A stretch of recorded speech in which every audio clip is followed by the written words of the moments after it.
c'est-à-dire c'est de mauvaise foi. Ah oui parce que soo dégloo Sonko jour bi ñu koy dàq. sa vendredi keroog bu muy wax loolu assemblée nationale mais ñëpp dégg nañ ko. donc Guy dafa delloo buum ca mboy ga moom nee naa président de la république. waa assemblée nationale ñoom Guy Marius Sagna jël nañ initiative. pour benn proposition de loi encadrant les fonds secrets. dina nekk gàcc ci ñun que ñu bàyyi ñoom député jël initiative boobu ne ko mais ñun nañ ko jël ba moom am na sax lu mu ci jotoon liggéey ba mu demee ba gis ne yëf yi ne kët na jon que président bi amul volonté pour réformer ses fonds politiques mais boobu ñuy assemblée nationale wax na ko devant tous les Sénégalais pour ñëwee xam ko d'ailleurs ça a été le détonateur de son limogeage kon ce qui veut dire que loolu du lu bees kii dafa delloo buum ca mboy ga te gis nga nag loolu moo newoon dans le projet de rupture projet bi looloo ci nekkoon mais puisque le président n'est plus dans le projet donc loolu mën nañ ko may moom newul ci projet bi ku newul ci projet bi nag la ñu waxoon ci projet bi moom dara tënkatu ko ci mais tant qu'il était dans le projet loolu daf ko doon tënk man nag jàpp naa ne bu fekkee ne da nga def sa campagne wax sénégalais yi ne leen su ma ñëwee lépp lu jëm ci fonds politique yi dañ ko réformer gën ko encadrer ba mu gën a transparent nga ñëw une fois au pouvoir te yow sa première année mandat waxaatoon nga ci ba wax même sur la déclaration patrimoine sama patrimoine nii la toll man su ma dee gën a aussi je ferai ça loolu nga gënaat ci ba set ci wicc l'encadrement des fonds waaw maintenant fonds yi nag xam nga gis nga fonds yi dafa am benn nébuleuse bu ci am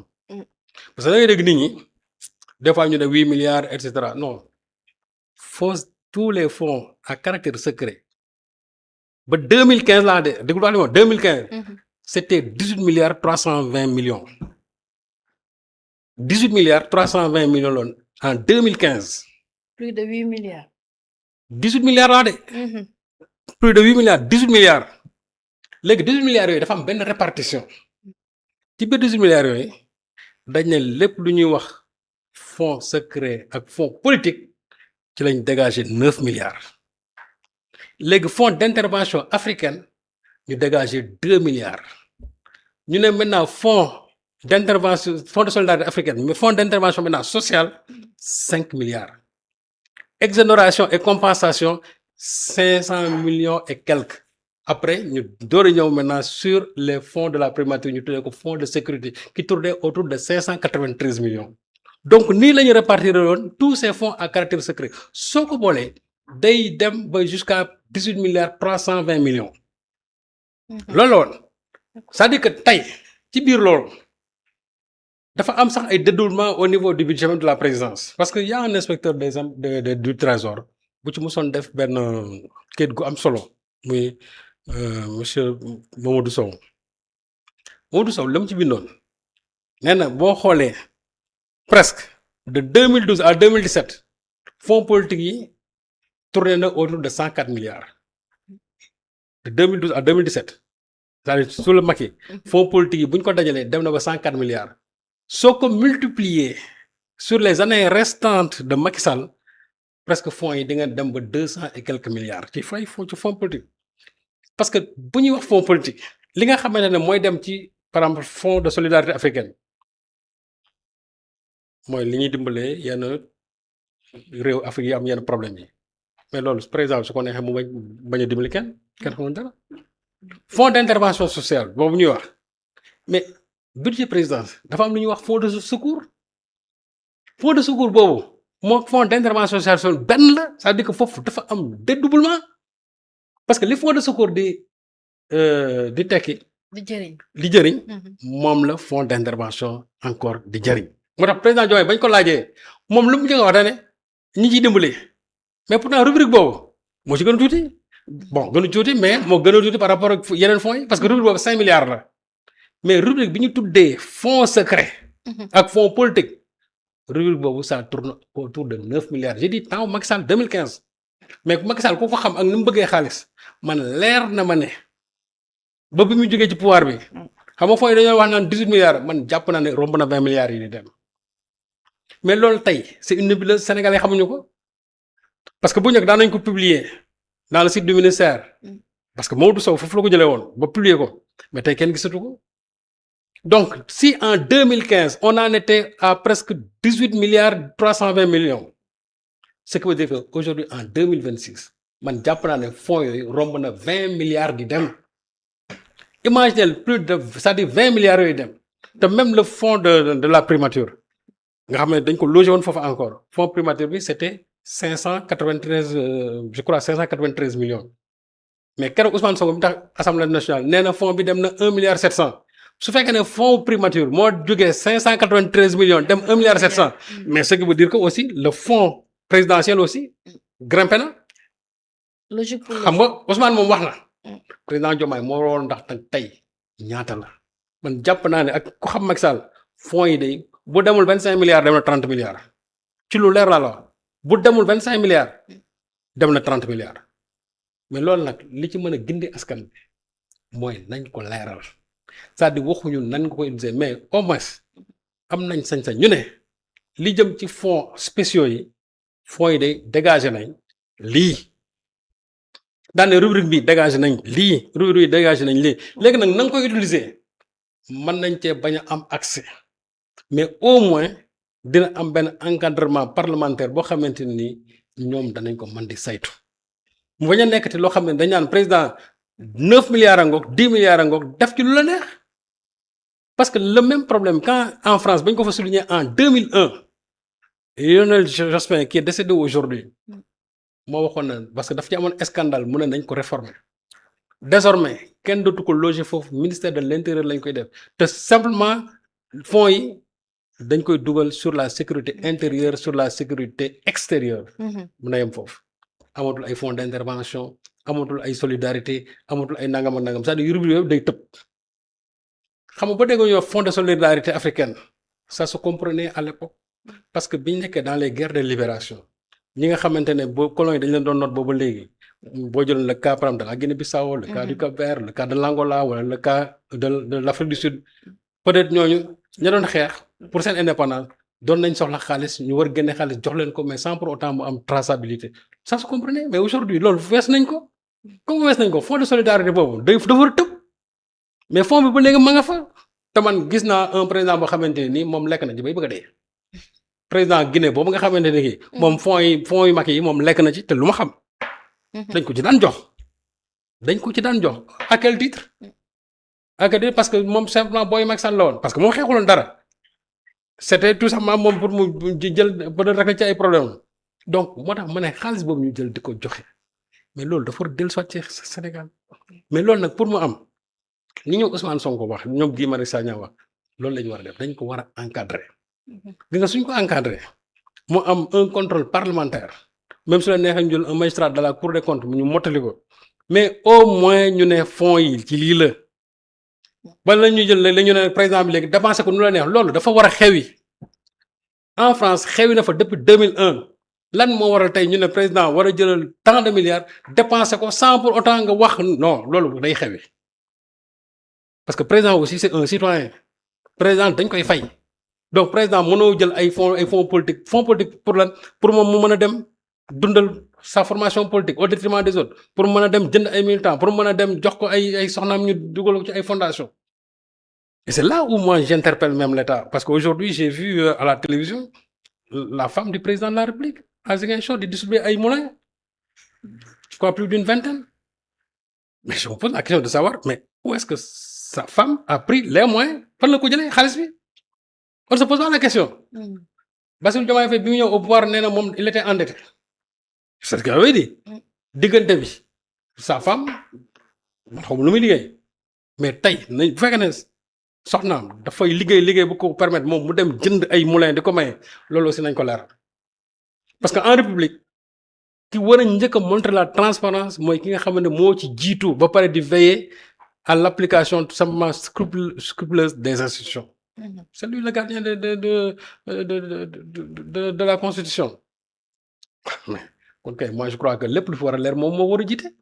mais nag su fekkente ne jàpp nañ ne tey ay soxnaam ñu ngi sur le terrain di maye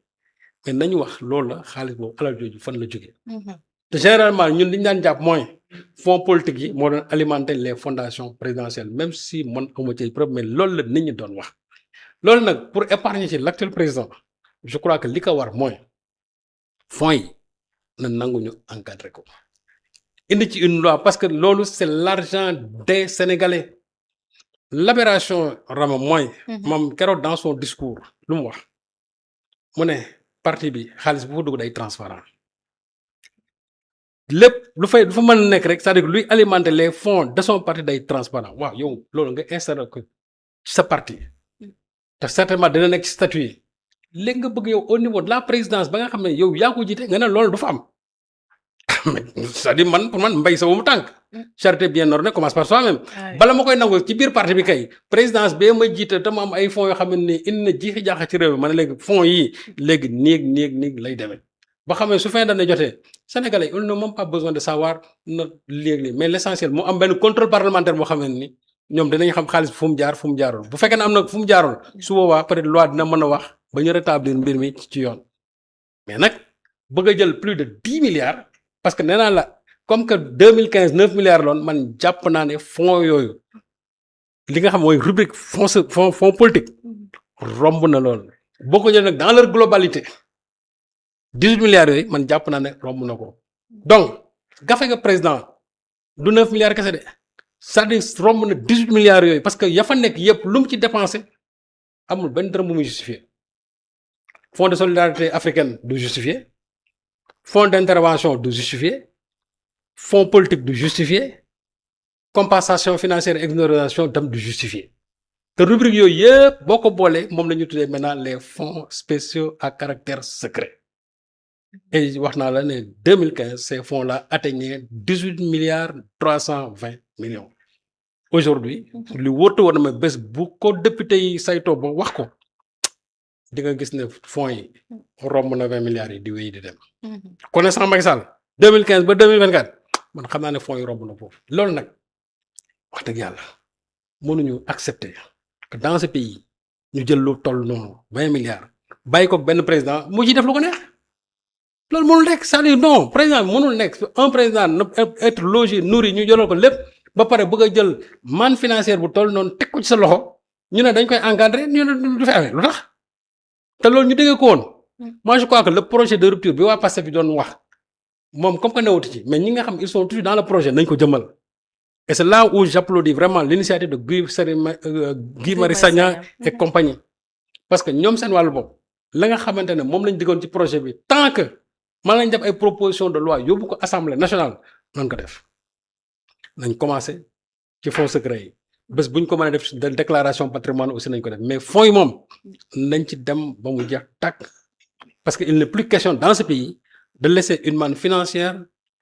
à la main du président aussi important léegi nag ñoom timing ba ñu choisir muy le 24 juillet veille 25 juillet bi ñuy lancé loolu moom c'est un combat politique combat psychologique la politique parce que aussi lépp looy def da nga koy def ba pare sóoraale ci politique bi ñi ngi def seen lancer seen parti bi ñoom jàpp nañ ne parti bi am na ay moyens te gis nañ ne président de la république salaire am mooy ko loolu gis nañ ne ña fa ñëw amul kenn ku ci cotiser 10 francs nag ñoo fa ñëw moom du 10 francs ñooñu koy au contraire dañuy yëkkati xaalis di leen jox donc fay nañ ay chaîne de télévision fay nañ ay influenceurs fay nañ waaw xaalis boobu yëpp ñuy fay fan la jógee léegi nag nit ñi suñ jàppee ne fonds politique yi nag loolu lay servir léegi moo tax ñoom jël seen timing à la veille ñu def ko ba pare wax na léegi dinañ ko def proposition de loi maintenant on verra ndax président dina ko nangu wala du ko nangu mais de c'est une opération de transparence waru ko bañ waaw waru ko bañ am nga ci yaakaar non waru ko bañ parce que même su ko bañee aussi dina jàll cette fois-ci on ne peut pas nous parler de censure au niveau au conseil constitutionnel kooku moom seen yoon newu ci donc moom soit mu promulguer ko mënu ko promulguer il ne peut pas s'opposer à la loi su boobaa nag nañ ko jël ñu promulguer ko au niveau de l'Assemblée nationale suñu jàppee ne loi boobu nag c'est une loi boo xam anticonstitutionnelle su boobaa on verra mais li wóotoon mooy moom loi bi moom conseil constitutionnel mënu ci dara conseil mënu ci dara président aussi mënu ko bloquer donc je crois que muy ñaaw muy rafet nañ ci rafet que nañ ko jéem a encadrer parce que Sonko son problème waxul ne président war a am fonds yi de mais nañ ko encadrer su la neexee sax nañ ko yokk mais dërëm bu ci gën rek nañ xam ne fii lu dugg. maanaam qu'il soit justifié. waaw mais nag nit ñi loolu la ñuy bañ parce que en réalité aussi mais 18 milliards 20 milliards. wax dëgg yàlla nañu wax dëgg nag. 18 milliards mënul dem ci ay fonds d'intervention sociale. dans la mesure où même na présidence am nañu rubrique boo xamante ni qui s'occupe du secours social. fii mën na am secours social fii amaat secours social loolu c'est un dédoublement et ça je crois que les gens doivent corriger xaalis dëkk bi nag waruñu ko jël quand même bàyyi ko à la disposition des gens ñu ko yàq parce que contribuable yi seeni impôt la ñu jël dajale ko dugal ko foofu donc nit ñi ni ñu sonne tey dërëm bu ñu jël ñu dugal ko war nañ xam ne ci lii la dugg mais nag bëgg ko bàyyi président yi comme ñu ko ñoom Macky Sall doon defee ñoom Wade mais c'est un problème ay fonds yoo xam ne nii ba muy commencé 1967 c'était 35 millions évolué de 1977 ça tournait autour de 675 millions tey nous en sommes presque à plus de 20 milliards non il y a un problème ce pays-là il y a un problème il faut voir ça et ça je crois que il faut que le peuple vraiment soutienne l'initiative de Guy Marius Sagna et de tous les députés yi nga xamante ne ñoo bëgg mbir mi ñu encadré ko voilà. jërëjëf doyen ba tey rek ci waxtaan bi kii de Abdourahmane Diouf moom nee na c'est pas la peine ñuy def li nga xamante ne moo di réforme yooyu noonu ndax jàpp na ne président bu ne fii la dugg yëf yi fii la dugg est-ce que dañuy des ci kàddu njiitu réew mi bu ne lii fii la jaar sénégalais gëm ko wala foog ñu am ay justificatif. mais xam Abdourahmane Diouf man il me fait pitié quoi franchement non un homme politique qui parle de ça non il me fait pitié Abdourahmane franchement il me fait pitié parce que ñenn ñi da nga dem ba jàpp finalement da nga leen di yërëm sax quoi man far ak président Rama. warul tax bu dëgg jotee vraiment nga wax dëgg quoi. mais comme moom il a accepté de dissoudre son parti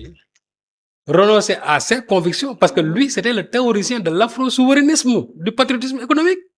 mais loolu lépp tey xool sumeeku na ci ba set wicc donc bu taxawee wax loolu. man du ma bett mais dama wax ne Abdourahmane ma ne ko la parole présidentielle. n'a pas une valeur juridique la parole présidentielle n'a pas cette valeur éthique parce que mënu jël à la place une loi bu ñu war a teg nga ne noonu nañ jël la parole d'honneur du président de la République mais su doon loolu kon kay Bassirou Diomaye Faye bu mu nekkee dans le projet du Pastef il aurait mënoon nañu wax ne non ñun buñ koy réformer aussi su boobaa bu ñu nee lu président wax rek loolu la ñoom wax ne dañ koy teg dans un cadre légal juridique encadré ko ñu bind ko dans le projet du Pastef ñëw tey waa Pastef yi ñoom exhumé waat la même chose yow nga dëggee fe ci langue parce que simplement yaa président yéen a ànd nga ne déedéet la parole du président déedéet la parole du président n'a pas une valeur juridique sinon kon constitution du am kon su boobaa dañuy c'est comme si on est dans une république dictatoriale du moins dans une dictature su boobaa dictateur bi li mu wax rek moom mooy am fii nag on est dans une république régie par les lois comme que nag nous sommes régis par les lois lépp lu ñuy def nañ ko teg na am une base légale mais nag wax la parole du président man jàpp naa ne loolu c'est tout simplement pour essayer d'esquiver la question parce que mbir mi bon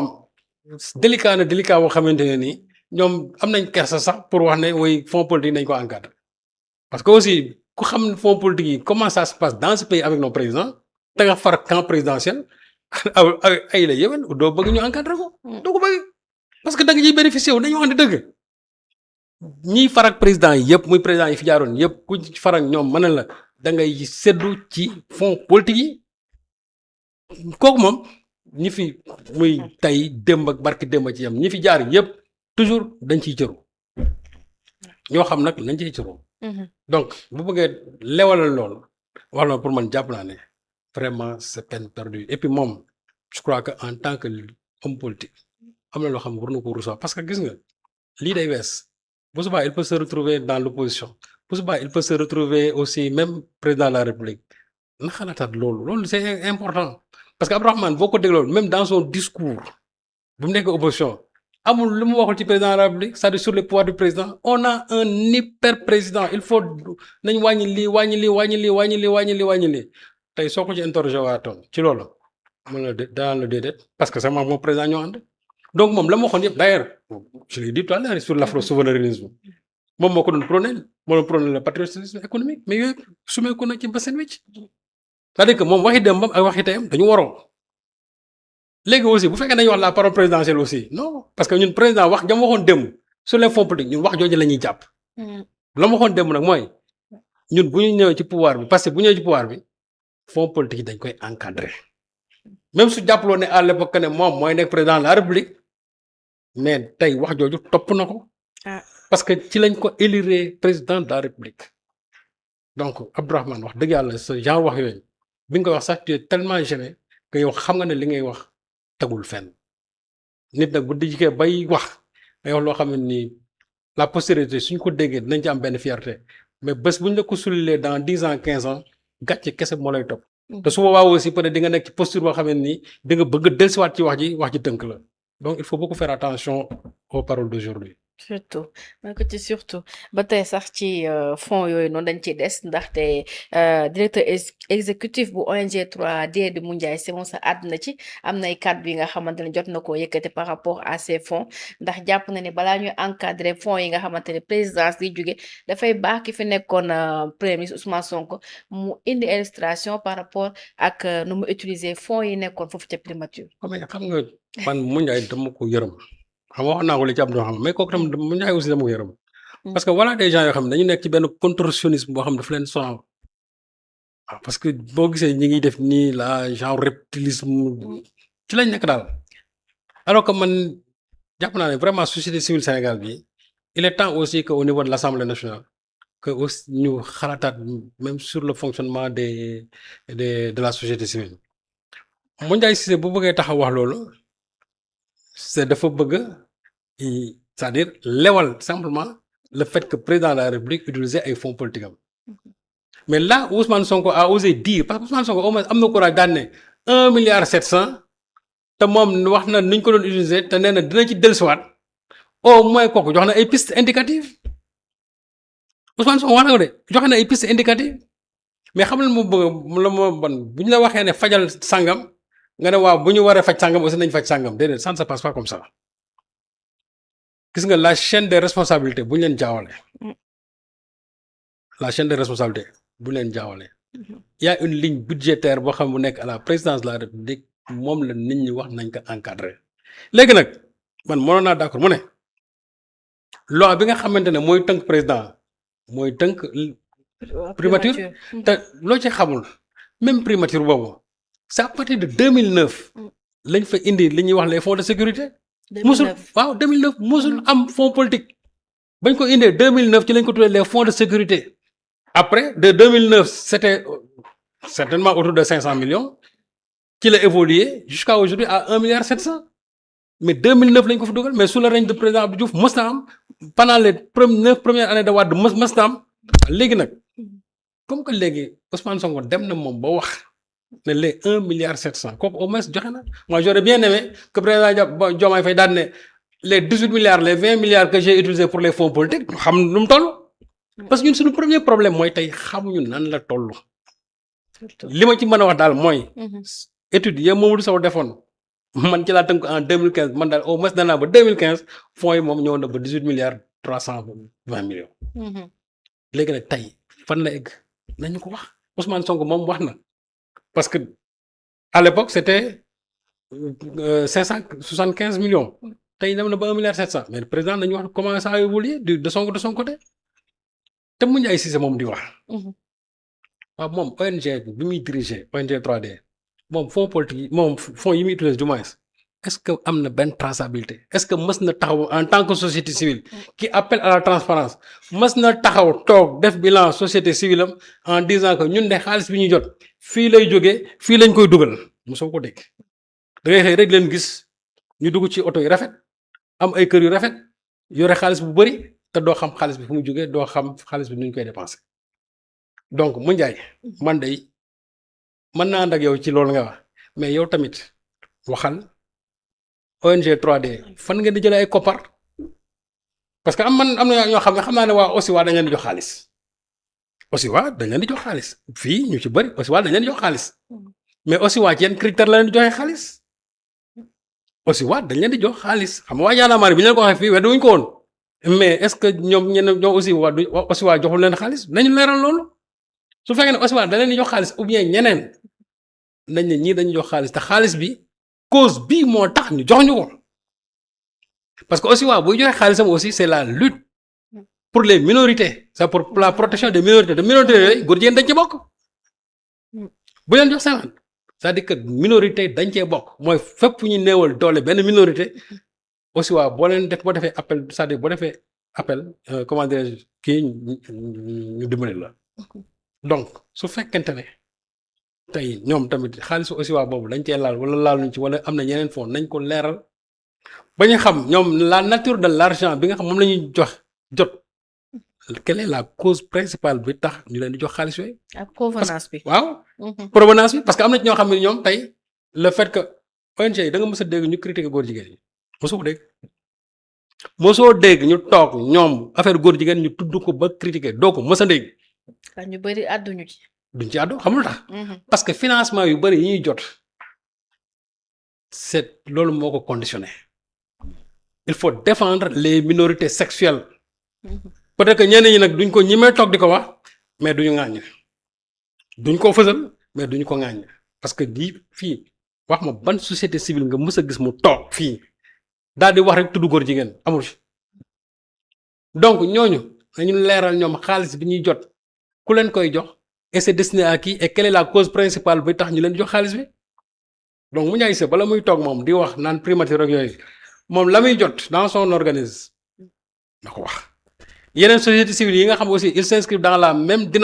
dynamique aussi ñoom aussi nañ wax xaalis bi fu muy jógee et je demande ici solennellement aux députés de Pastef ñoom aussi ñu réfléchir sur un projet de loi sur le financement de la société civile waaw nañu c'est-à-dire société civile li ñuy jot en termes de rentrée financière nañu ko leeralal ma am une loi en tout cas su fekkee ne amul benn déjà une loi je n'en connais pas l'existence su fekkee ne amul une loi ñoom aussi nañ jëmawul benn proposition de loi. li ngay wax ni sax njiital assemblée bees Ousmane Sonko junjoon na ko. jar na jamono ba ñu daje woon. mu noonu kon nag léegi moom il ne faut pas qu'il soit l'hôpital qui se moque de la charité. di ñaan dispensaire di xas hôpital ci ay malade yow bala ngay taxaw naan primature bala ngay taxaw naan assemblée nationale leeral leen d'abord ñuy door leeral déedéet actuellement nii il est question de nous dire où c'est-à-dire fonds politique yu présidence de la république nan la toll te ci lan lay dugg loolu moo gën a yor askan bi on ne peut pas laisser 20 milliards à côté di wax ci 1 milliard 700 cela ne veut pas dire que 1 milliard 700 yi war ñu ko encadrer mais d'abord nañu wax la nga xamante ne moo gën a soxal askan bi les fonds politiques yi nga xamante ne ou bien les fonds spéciaux yi nga xamante ne moo nekk à la disposition du président de la république ñi ngi fiy dégg yëpp c'est des contre-discours yooyu nag lan la c'est pour montrer aussi une certaine proximité avec le président de la république parce que Mandiaye Cissé moom gis nañ ne moom président ñoo ànd am na yenn coow sax ñu ci dégg kon va pas duñ ko wax fii mais moom xam nañ ne il a une proximité avec le président de la république am na fi aussi beneen dirigeant ONG aussi boo xamante ne nii moom aussi il a une proximité avec le président de la république d'ailleurs une de ses filles sax moom ñu doon massifier pour Diomaye président ci la bokk donc c'est pour te dire que quand j'entends ces gens-là parler je me dis que ça ces gens-là ne sont pas sérieux parce que yow mënoo am une proximité avec le président ba pare bëgg a xëy di défendre naan da ngay def ci ñoom Ousmane c'est pas sérieux société civile bu ñu mënul tëddee njaaxanaay nañ gën a ci mbir yi te ñoom lan moo leen may tey des gens yoo xam qui sont investis d'un mandat populaire am légitimité populaire ñoom waa société civile nga xamante ne amuñu benn mandat de qui que ce soit bëgg a taxaw ne dañuy bëgg a régenter la vie politique de ce pays là il faut que ñoom aussi ñu xam fan la seen limite yem. faire la part des choses. oui. parce que société civile Sénégal ñoom jàpp nañ ne ils ont même plus de pouvoir que le président de la République da ngay gis ay loi ñu ne way nañ ko waxtaanee nañ dialogue mais ñoom c'est-à-dire au nom de quoi que ñi am légitimité populaire ñu jox leen par exemple lenge yi ne leen wax leen au nom du peuple yow nga bëgg a taxaw nga ne bala nga indi telle loi da nga ci war a waxtaan ak nit ñi alors que yow peuple bi ci boppam ba mu la joxee 54% moo la ne loi boo bëgg wax ko teg ko ci taabal ji mais ñoom lan moo tax chaque fois bu ñu waxee rek ñu ne non kenn dialogue wu ko et cetera mais loolu ce n'est pas codifié dafa nekk cosaan rek que yenn yi bu ñu ci dee wax rek surtout au plan politique ñu ne woo leen ci acteurs yi nangam naa waxtaane ko mais loolu amul fenn fu ñu ko codifié juridiquement amul fenn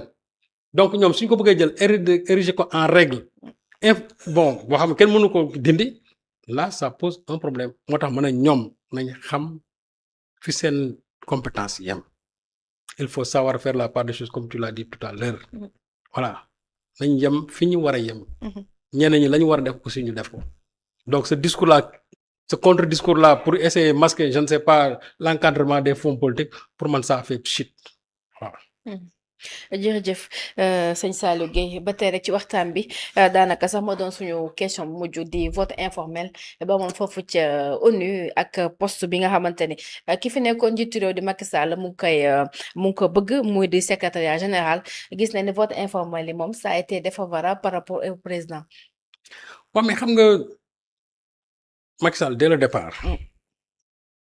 ñun dañu mës a am benn posture en disant que il n'a aucune chance pour aller aux Nations Unies en tant que secrétaire général biñ ko wax aussi dañ ko teg ci ay fait ci xam-xam ci ay analyse bi ñu njëkkee def le débat public Macky Sall moo nekkoon avant dernier dans les sondages moo nekkoon avant dernier Greenspan bi nga xam ne tey moom moo génn ci vote indicatif bi moo nekk en tête de liste kooku débat public bi boo gisee sondage moo nekkoon en 3e position Caroline Birket bi nga xamante ne Rodrigue Birket bi nga xam ne moo nekk en 2e position moom moo nekkoon en 1re position bi ñu njëkkee def le débat public sondage yooyu donc soo gisee tendance bi nga xam ne fi nekk ni moom mooy dessiné woon Greenspan Rebecca Greenspan boobu am na 10 encouragement ci vote yi parce que vote yi dafa am ñetti pàcc encouragement découragement ak sans opinion mooy abstention yi Greenspan moom am na 10 encouragement 10 déjà waaw ba pare am benn découragement ba pare am 4 sans opinion mooy ñoo xam ni ils ne sont pas prononcés ki topp ci moom am na 9 encouragement 2 découragements ba pare am 4 aussi qui ne sont pas prononcés Raphaël Grossi bi ci topp moom am na 7 encouragements 2 découragements